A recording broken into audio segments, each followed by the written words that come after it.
BRS మాజీ MLA Kandala Upender రెడ్డికి big shock తగిలింది. హైదరాబాద్లోని బంజారాహిల్స్ లో ప్రభుత్వ స్థలం కబ్జా చేస్తారన్న ఆరోపణలపై ఉపేందర్ రెడ్డిపై పోలీసులు నాన్ బెయిలబుల్ కేసు నమోదు చేశారు.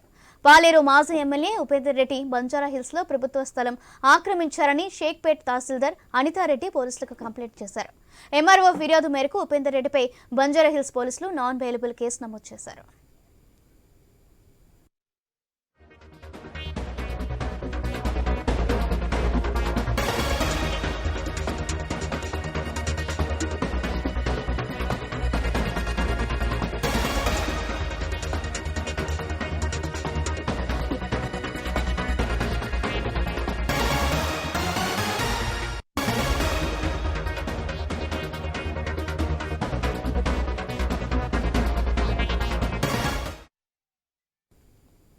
బీఆర్ఎస్ మాజీ ఎమ్మెల్యే కందాల ఉపేందర్ రెడ్డికి బిగ్ షాక్ తగిలింది.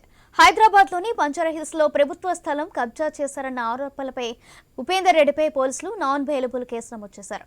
పాలేరు మాజీ ఎమ్మెల్యే ఉపేందర్ రెడ్డి బంజారాహిల్స్ లో ప్రభుత్వ స్థలం ఆక్రమించారని షేక్పేట్ తహసీల్దార్ అనితారెడ్డి పోలీసులకు ఫిర్యాదు చేశారు. ఎంఆర్ఓ ఫిర్యాదు మేరకు ఉపేందర్ రెడ్డిపై బంజారాహిల్స్ పోలీసులు నాన్ బెయిలబుల్ కేసు నమోదు చేశారు. ఇదే విషయానికి సంబంధించి మరింత సమాచారం మా బ్యూరో చీఫ్ రాజు అందిస్తారు. రాజు,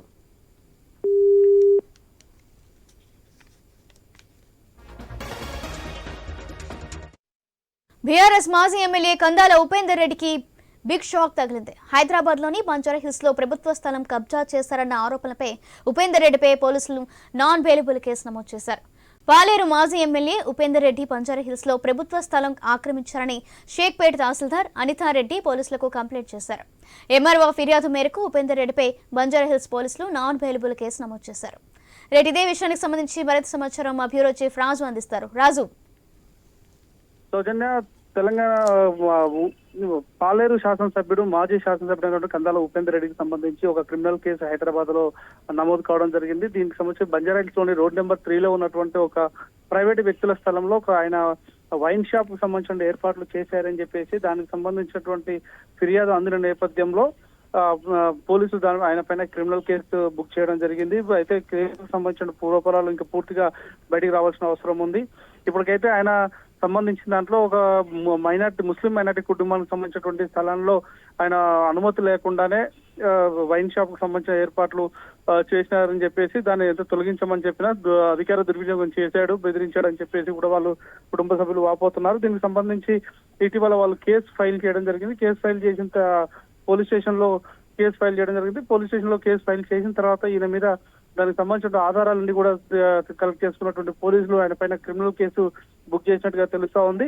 సో దీనికి సంబంధించినటువంటి పూర్తి కేసు వివరాలు కావచ్చు, లేకుంటే పూర్తి తర్వాత ఫర్దర్ యాక్షన్ ఏముంటుందనే అంశం పైన ఇప్పటి వరకు కూడా ఉపేందర్ రెడ్డి ఇంకా స్పందించలేదు. ఉపేందర్ రెడ్డి స్పందించిన తర్వాత అటు రెండు వైపుల వర్షన్ ఏంటనేది కూడా తెలిసిన తర్వాతనే పూర్తి నిర్ణయం తీసుకునే అవకాశం ఉంటుంది లీగల్ గా. సౌజన్య, రైట్, థాంక్యూ.